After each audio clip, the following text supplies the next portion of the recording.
Right, Mark. What are we doing? Number one, put this in first is the bottom spiral. Why do we do that first? Because well, number one, you can't get your hand in when you put the second one in, okay? Right. But this will actually extrude and mix the pasta that we make. So it actually tightens itself up. Yeah. Number two. All right, that's the auger. That's the auger. Oh, that's the auger. Has to go in that way. So it actually mixes the flour, so Yep. the auger will push it out and that will actually mix. Yeah, the auger actually mixes the auger will actually mix it as well. Oh, okay. So that none of the dry flour will sit down there, it'll mix up. Because it spins both ways. It'll go forward and it'll go backwards. Oh, right, okay. Alright. So, All right. and same with that one there, but that doesn't have an auger. All right. That just has one of these. All right, and that's for... That'll do an 8 kilo batch. So if you're What's it actually used for? we don't use it at the moment because we're only doing 6 kilo batches. But if you're doing somewhere that you've got, let's say you're doing 12, 20 kilos a day, you're mixing one up there, you're extruding from here, then when you're finished here, you pour that one into there. Right, okay. And believe you me, we have done it. Close the lid. So it's a decent sort of mixer. Oh, You- they're really So you could almost use it for pizza as well as You pasta. can use it for a pizza dough. I have made a pizza dough, but I can't tell anyone that, but it does make pizza dough. Makes it very well. Probably better than your spiral mixers because you're getting... Yeah, it is. It would mix faster, so you heat it up. Mixes faster and yeah, it heats it up as well. Yeah, So, a lot more activation. Yeah. So what are you doing there? I put the bung in the end of the auger and then you tighten it. Now these have to be lifted to tighten or to loosen. So Right. one way. And it says there anyway. So either way, if you want to loosen it or you want to tighten it. And that's just to keep the auger from slapping around. Yeah, it stops it from coming out. Yeah, okay, that'll do it. Mm-hmm. Close the lid. Right. Okay, now you'll have dies. Yep. I'll follow you.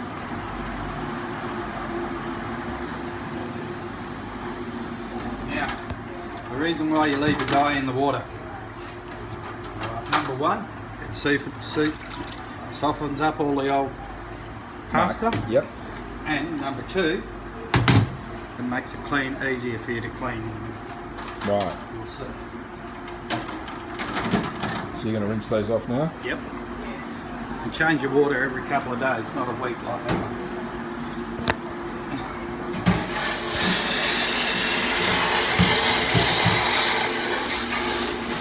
Is there anything in the water or is it just straight water? No, just straight water, no detergents, no nothing, because these are brass, they'll rust if you use detergents on them.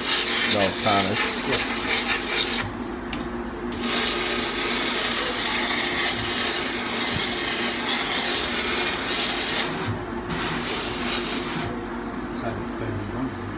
Now you're always going to have old pasta in there, but we'll fix that problem up. I'll show you how you fix that problem. When you put your dye together, Yep. you push it down, you can actually feel it click into place. Yep. There's a rubber seal at the bottom that stops anything from squirting out. So basically there's an O-ring. Yeah.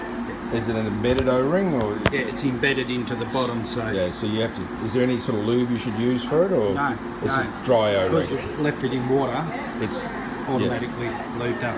Yeah. They are quite heavy too.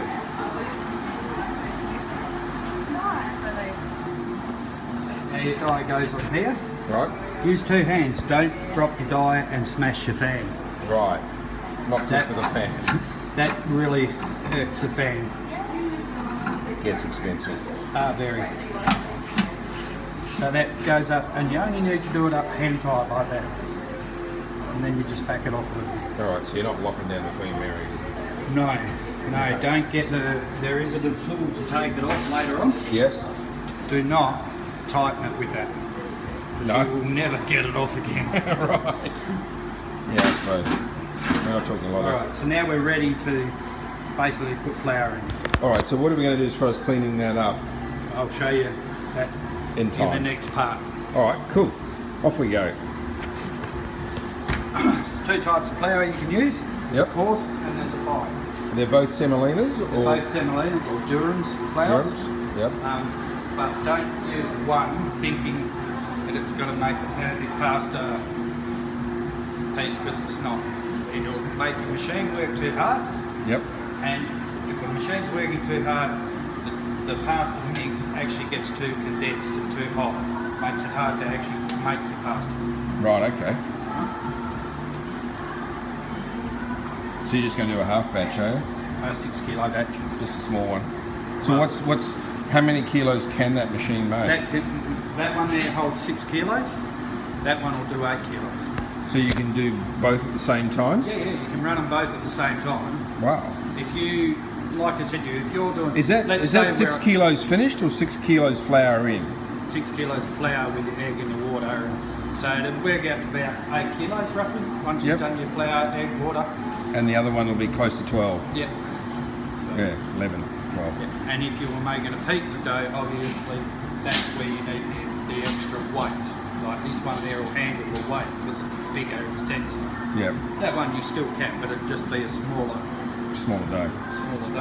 Okay. Oh yeah. Need to grab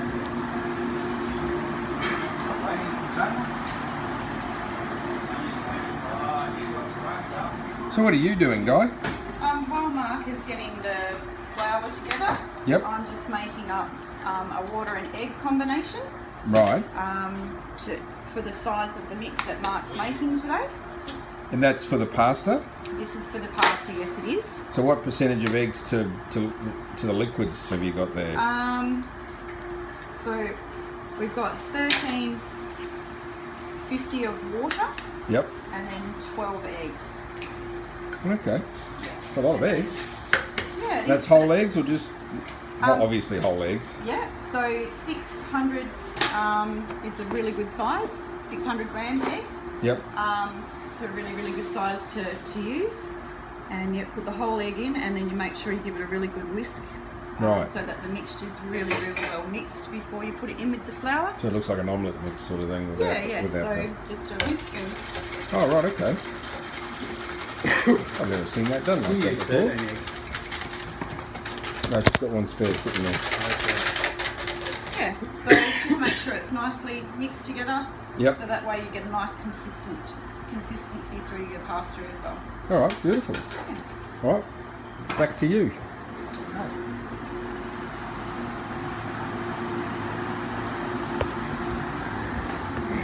All I've done is I've weighed off that. Teared it off. Yep. Teared it off. So now it's 155 kilos. Yep. Because we're making a 6 kilo mix, I know I need nearly 4 kilos of fine semolina flour. Right.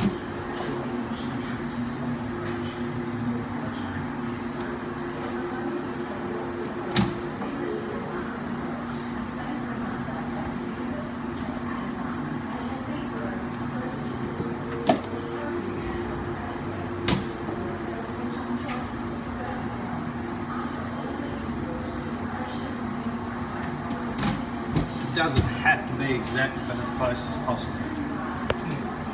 With the lid, 4 kilos in there. Right. And then I'll grab 2 kilos roughly of... Is there any environmental issues we should look at? Like if it's more humid or more drier or hotter or colder? No, because you'll see when we make the pasta, it'll be almost like a crumble mix. Right, okay. And if you want, let's say for argument's sake, I'm going to do a penne first up. Yep. I always urge it to be a little bit drier for penne. Yeah. That's me personally because it makes it easier for you to cut, as you'll see when we do it.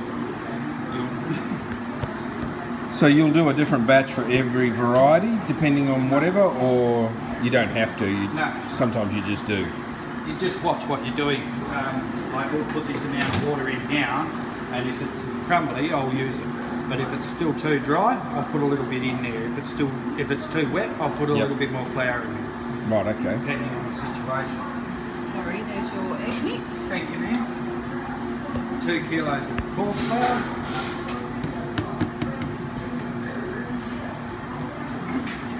Your egg and water mix. If you pour it slowly, you will find that any eggshells that are in there will stay at the bottom. which is always good. Yes. Nothing like crunchy pasta. No. But people do enjoy the fact that there's fresh eggs in there. True. You turn it on so you've got a green light. Right. That one controls that one. Yep. That one controls the mixing. That one does the extruding. We're going to mix it. We'll just let it mix for a bit. Alright. Yeah, it does roll along.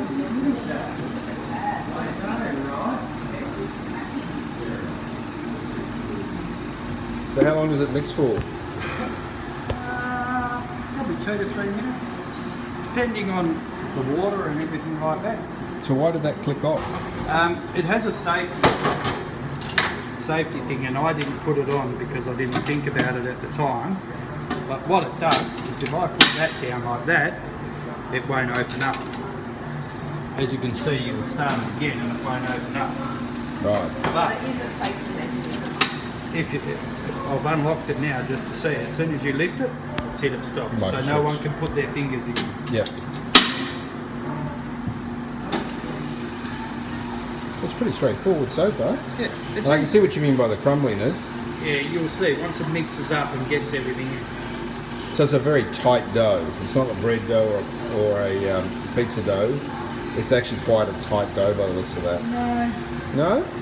it's like it's not tight. It's what everyone thinks it is, isn't it? It's hard to explain. It's just like Got a lovely aroma. The semolina. Yeah. Just really. semolina flour. You make a good pizza base out of that. Oh yeah, absolutely. Expensive though. At the end, like, Paper it with paper. should look like the consistency of like a biscuit crumble, Yeah. Well, that's what it's. Very good. but it does help to scrape the sides down occasionally. All right. We'll let it mix for a bit and then She we'll runs scrape. quiet. She's quiet as. So how long do we run for? A couple of minutes. Normally 4 minutes, 5 minutes, something like that. Rightio. Depends too. You might have put too much water in there, or Do you have to wait a certain amount of time to let it relax and let the absorption happen? Or you just go straight into punching it as out? soon as it's mixed properly and ready to go, Yep. straight away start doing it. It's not like a pizza dough where you let it rest and rise and do everything. This one basically starts straight away. The longer you leave it, the more chance of ruining your pasta because bits will dry out and it'll go through there. You don't want to get anything stuck in these dies. Not good? No. The only way to really get them out is to boil them in a boiler, and it's for hours. Oh, really? Okay. Well, there's a trick. I gather you've done it by the sounds of it. Yeah, I made a chili fusilli that used chili flakes and not chili powder. Yep. Took a while. It does take a while. And unfortunately, you can't have random chili popping up in a... No, in anyone else's pasta, so Yeah. you've got to be very cautious.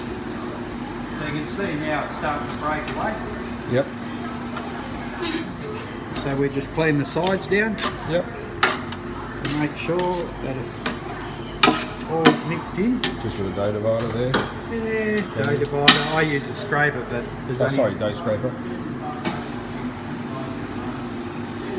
I find that too awkward. I use an actual Oh, scraper. proper scraper like a painter's scraper. Yeah, Yeah. it's a lot easier. All right. Right. Is there any other things we need to add? Because I'm about to finish this one up. You want to know about the... But you can stop that for a minute.